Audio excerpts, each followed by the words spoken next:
Hey everybody, how's it going? Today's project that make a video here on is how to do a color photo stitch in Hatch. New process I've been playing with. You got to have the right photos, and sometimes you got to manipulate the photos. This is the photo we're starting with Joe and Gia, and when I talked to the customer, they didn't want any of the background in here at all. So, we had to get rid of all that background. And so I'm working with Hatch. I couldn't do that in Hatch. So I just, your favorite video editor, right? And I ended up basically green screening it. And as you can see, I also had to shrink the size so that it fit within my 10-inch mighty hoop that I'm using. So with that then, so I just took this photo, brought it into Hatch, right? And then just went under, their color photo stitch. I did match, because there's some color matching things you can do here. I use Isocord 40 threads whenever I'm doing photo, because they have such a large breadth of colors. So I usually just say add thread color charts or match bitmap colors to palette.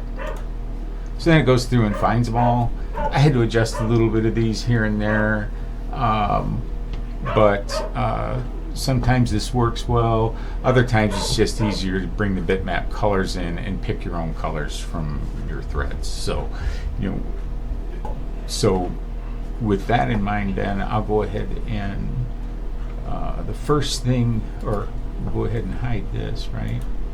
And let's go ahead and unhide what Hatch actually did. So in Hatch now, this is what came out of it. So you can see there's holes. They're always going to be with this type of embroidery.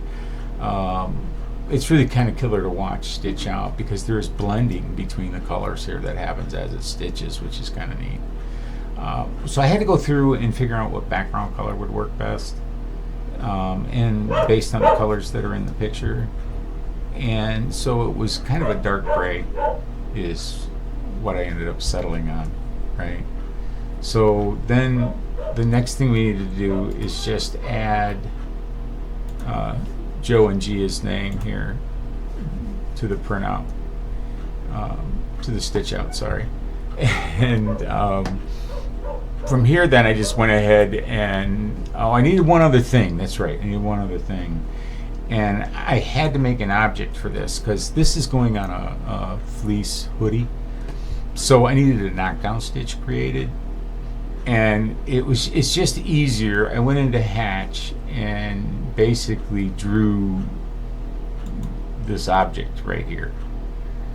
And then went into, create layout stitch.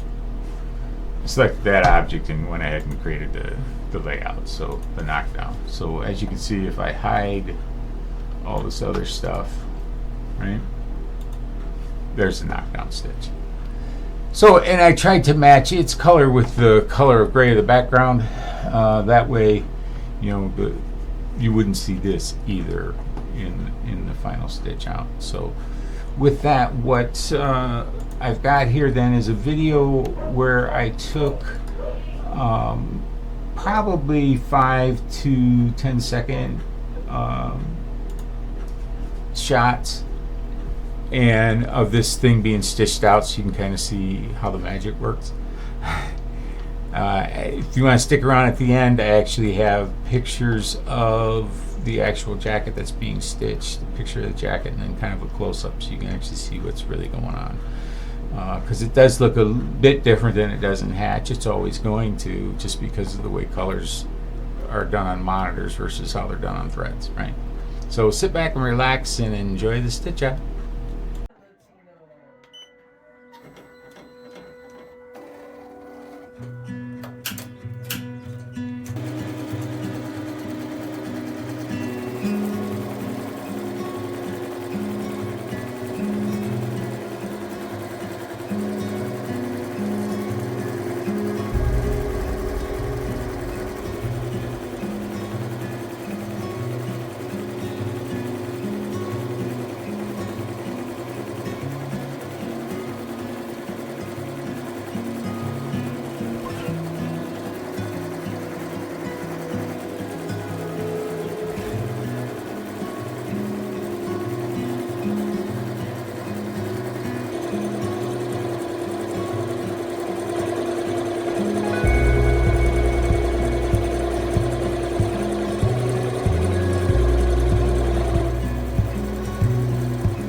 thanks for sticking around to the end.